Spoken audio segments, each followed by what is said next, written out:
That's actually why people get married, you know, just so you know. Because this is built into marital vows. I'm not leaving, ever, no matter what. It's like, okay, well, that definitely puts a boundary around our arguments. I can't say every time you manifest one of your flaws, which you're likely to do just as often as me, well, enough of this. Well, every time you get out of line, I'm out of here. First of all, you're not going to admit to ever doing anything wrong. You're like a scared cat the entire relationship because, well, who knows, it could just come to an end at any moment. It's like, you know, people say, well, if the possibility of divorce is open, it makes you free. It's like, yeah, that's what you want. You want to be free, eh? Really? It's a vow. And it says, look, I know that you're trouble. Me too. So we won't leave, no matter what happens. Well, that's a hell of a vow, but that's why it's a vow, right? That's why you take it in front of a bunch of people. That's why it's supposed to be a sacred act. It's like, what's the alternative? What's the alternative? Everything is mutable and changeable at any moment.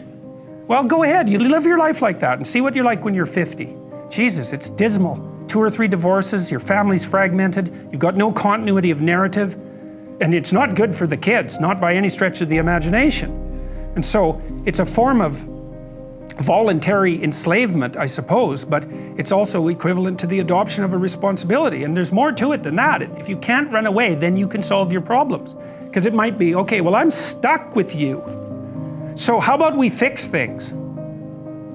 Because the alternative is we're going to be in a boxing match for the next 40 years. That's the alternative.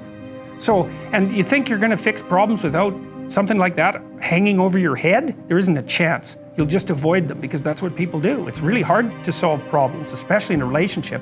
We're having a fight and I find out that it's, you know, because you were abused by your uncle when you were 5 or some goddamn thing. You know, it's like, it's very frequent that that sort of thing happens. Your partner's, you know, manifesting some weird anomalous behavior. You just can't make heads or tails of it. It doesn't seem related to what you're doing at all. They don't want to talk about it. And so as soon as you bring it up, they get mad. And then you bring it up again, they even get madder and they tell you that you're not going to talk about that or they're going to leave. And so maybe you're really, really persistent because you're kind of a son of a bitch, and then they break down and cry, you know, and then they have this horrible memory that comes flooding forward that's completely, you don't know what to do with it, and then you have to sort it out.